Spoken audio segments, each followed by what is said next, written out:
লক্ষ্য করো third English pronunciation THE এর উচ্চারণ দি হবে নাকি দা হবে। সাধারণত আমরা এই THE এর উচ্চারণ করতে গিয়ে অনেকেই ভুল বলি, কখনো কখনো দি বলি, কখনো কখনো দা বলি। তো সঠিক উচ্চারণ কি হবে? কখন আমরা দি বলবো, কখন দা বলবো, নাকি সব সময় আমরা দা বলবো? লক্ষ্য করি এখানে আমি দুইটা রুলস লিখেছি। যখন কোনো বাক্যে THE এর পরের শব্দটির প্রথম বর্ণ ভাওয়েল অর্থাৎ এই ই আই ও ইউ হয়, তখন মানে সেই সময় THE এর উচ্চারণ হবে the.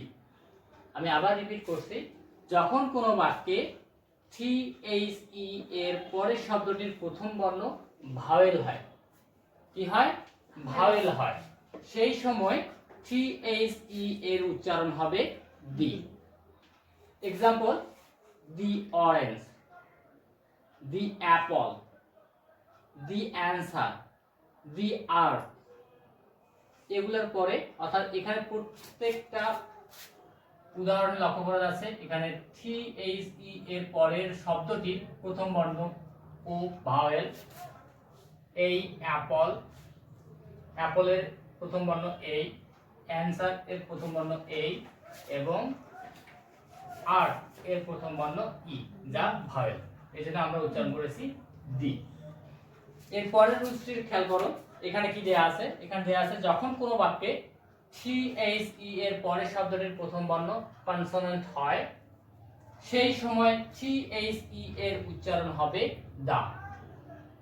Example, the cow, the problem, the book, the man. এখানে খেয়াল করো যে THE এর পরের শব্দটির প্রথম বর্ণ C consonant, V consonant, B consonant এবং এম কনসোনেন্ট। তাহলে বুঝতেই পারছো যে যখন কোনো বাক্যে THE এর পরের শব্দটির প্রথম বর্ণ কনসোনেন্ট হয়, তখন THE এর উচ্চারণ হবে দা, এবং যখন ভাওয়েল হবে তখন THE এর উচ্চারণ হবে দি। আমরা খুব সহজে মনে রাখতে পারি একটা কৌশল হিসাবে, টেকনিক, সহজ টেকনিক মনে রাখতে পারি। টেকনিক যেমন দা, দি,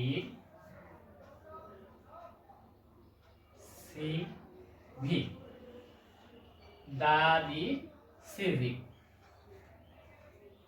এখানে সি ফর, মনে রাখতে হবে C for consonant, V for vowel. অর্থাৎ কনসোনেন্ট হলে দা এবং ভাওয়েল হলে দি। বুঝতে পারছো? আমরা খুব সহজে এই টেকনিকটা দ্বারা, এই টেকনিকটার মাধ্যমে আমরা কোথায় দা হবে কোথায় দি হবে মনে রাখতে পারি। ঠিক আছে, আজ এ পর্যন্তই। ধন্যবাদ। আল্লাহ হাফেজ।